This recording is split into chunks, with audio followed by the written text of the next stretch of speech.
Di hari ini, karena keluarga saya banyak yang beragama Kristiani, saya juga lahir dari seorang ibu yang beragama Kristiani. Jadi mungkin boleh dikatakan saya ini bukti dari keluarga Pancasila. Kalau orang tua saya bertengkar tidak pernah soal agama. Kalau bertengkar sih kadang-kadang, ya. Buktinya mereka berhasil, putranya jadi Presiden Republik Indonesia.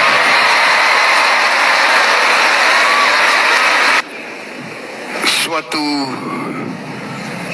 kehebatan bangsa Indonesia, suatu kecemerlangan bangsa Indonesia adalah kita bisa bersatu, kita bisa hidup rukun, Bhinneka Tunggal Ika.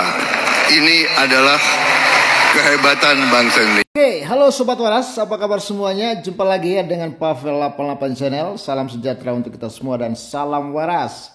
Yesus Kristus dialah Tuhan dan Juru Selamat. Percayalah kepadanya supaya engkau tidak binasa karena segala dosa-dosamu. Hanya Yesus yang sanggup bebaskan Anda dari dosa, kutuk dan maut dan berikan kepada Anda hidup yang kekal. Ingat, di luar Yesus Anda pasti binasa. Ya, inilah kawan-kawan situasi Prabowo yang saat merayakan Natal ya, itu perayaan Natal nasional, dan dia mengatakan saya lahir dari ibu Kristen. Ya, bukti keluarga Pancasila kata dia, dan dari rahim seorang ibu Kristen inilah dia menjadi seorang Presiden Republik Indonesia. Walaupun ya Prabowo ini sebenarnya dulu Kristen ya, begitu kabarnya. Ketika menikah dengan anaknya Soeharto, akhirnya dia masuk Islam. Dan banyak orang yang mengatakan Prabowo ini Islam yang tidak tahu sholat ya, itu katanya ya. Yang sering viral kalau kampanye-kampanye itu kan, Prabowo itu tidak bisa pimpin sholat. Ya, Prabowo ini hanya Islam KTP kata mereka ya. Entahlah kawan-kawan ya. Oke, terlepas dari hal itu kawan-kawan, saya melihat ya, ketika Prabowo merayakan Natal, bahkan di situ saya lihat ada ini ya, ada Menteri Agama juga dan beberapa tokoh-tokoh Islam yang ikut ya merayakan Natal bersama orang-orang Kristen. Sebenarnya ya ini sudah melanggar fatwa Majelis Ulama Indonesia. Apakah Prabowo sudah tidak menghargai atau Menteri Agama sudah tidak menghargai Majelis Ulama Indonesia yang mengeluarkan fatwa bahwa orang Islam itu dilarang untuk ikut dalam perayaan Natal. Bahkan MUI juga pernah mengeluarkan fatwa bahwa orang Islam itu dilarang untuk mengucapkan selamat hari raya agama lain. Ya, jadi sebenarnya apa yang dilakukan oleh Prabowo ya dan umat-umat Islam yang ikut merayakan Natal atau mengucapkan selamat Natal itu sudah melanggar fatwa MUI. Dalam hal ini sebenarnya yang tidak waras mana nih kawan-kawan? Yang tidak waras MUI atau yang tidak waras adalah mereka-mereka yang toleransi ini. Menurut saya mereka ini toleransi. Apa sih susahnya kan? Salahnya mengucapkan selamat Natal ya kan? Rupa-rupanya kawan-kawan, ini sebenarnya dilarang oleh MUI. Orang Islam itu untuk mengucapkan salam dengan agama lain atau ikut dalam merayakan Natal. Ya, bagaimana informasi lengkapnya? Coba kita langsung saja lihat supaya Anda jangan katakan bahwa saya itu fitnah terhadap Majelis Ulama Indonesia. Puji Tuhan, ini sementara pengerjaan finishing di bagian luar. Ya, rupanya pemasangan pintu kemarin tidak selesai, jadi ya jendela sudah selesai, pintu depan, pintu samping dan juga di atas ya. Ini finishing kubahnya ya. Ya, ini Sobat Waras, di luar ini kita masih banyak ya yang kita butuhkan ya untuk finishing.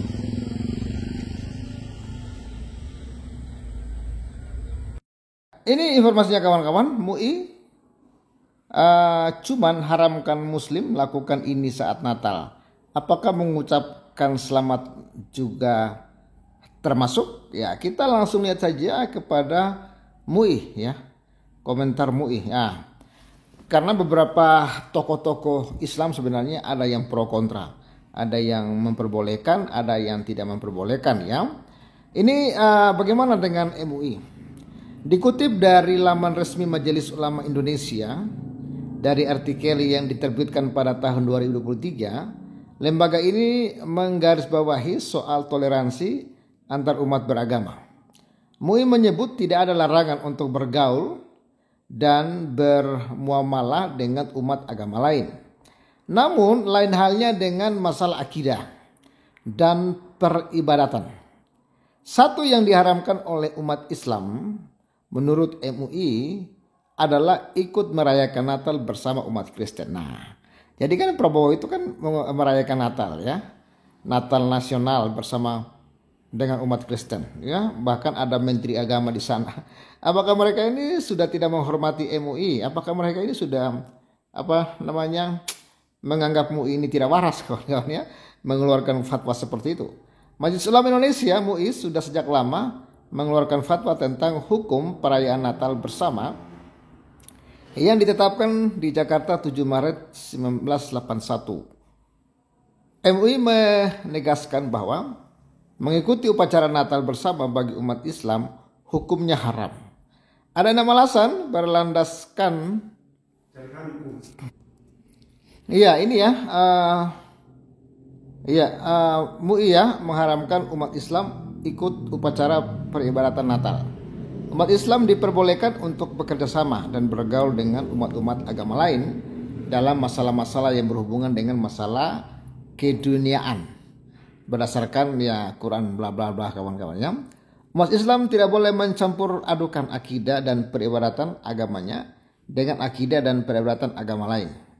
Umat Islam harus mengakui kenabian dan kerasulan Isa Al-Masih bin Maryam sebagaimana pengakuan mereka pada para nabi dan rasul lainnya. Siapa yang berkeyakinan bahwa Tuhan itu lebih dari satu, ya Tuhan itu mempunyai anak dan Isa Al-Masih itu anaknya, maka orang itu kafir, musyrik, ya berdasarkan bla bla. Allah pada hari kiamat nanti akan menanyakan Isa, apakah dia pada waktu di dunia menyuruh kaumnya agar mereka mengakui Isa dan ibunya Maria sebagai Tuhan. Loh, ia mengatakan Maria itu Tuhan, siapa ya? Ya itulah kawan-kawan ya. Isa menjawab tidak. Itu berdasarkan Quran Al-Maidah. Islam mengajarkan Allah SWT itu hanya satu ya berdasarkan Quran. Iya sebenarnya kawan-kawan, orang Kristen itu tidak pernah memiliki Tuhan itu banyak ya. Tuhannya orang Kristen itu satu. Ya kan? Yaitu Yesus Kristus itulah Tuhan kita.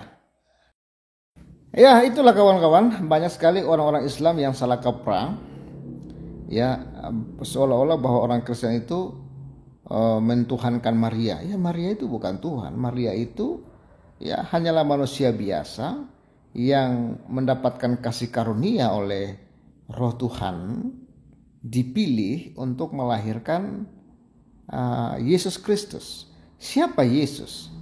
Yesus itu adalah firman Allah sendiri. Firman yang keluar dari diri Allah, ya, firman yang keluar dari diri Allah, dari pribadi Allah sendiri, yang mengambil rupa seorang manusia. Kenapa dia ambil rupa seorang manusia?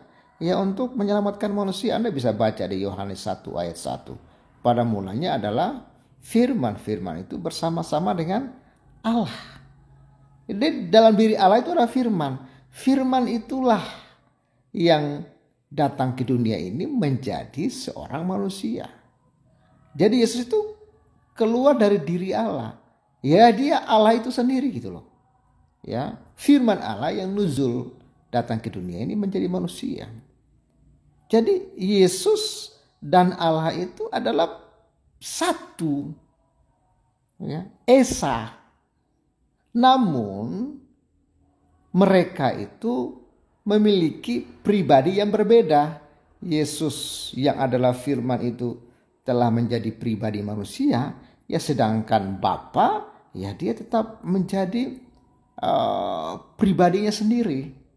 Ya, bukan hanya Bapa dan Yesus, ada juga Roh Kudus, yaitu Roh Allah sendiri. Roh Allah yang memang keluar dari diri Allah sendiri, itulah yang namanya Roh Kudus. Makanya Bapa, Yesus, anak atau Roh Kudus itu satu hakikat. Ya, satu kesatuan yang tidak dapat dipisah-pisahkan, tetapi dapat dibeda-bedakan antara Bapa, Yesus dan juga Roh Kudus. Jadi orang Kristen itu tidak pernah menyembah 3 Tuhan, hanya menyembah 1 Tuhan, Allah yang Esa.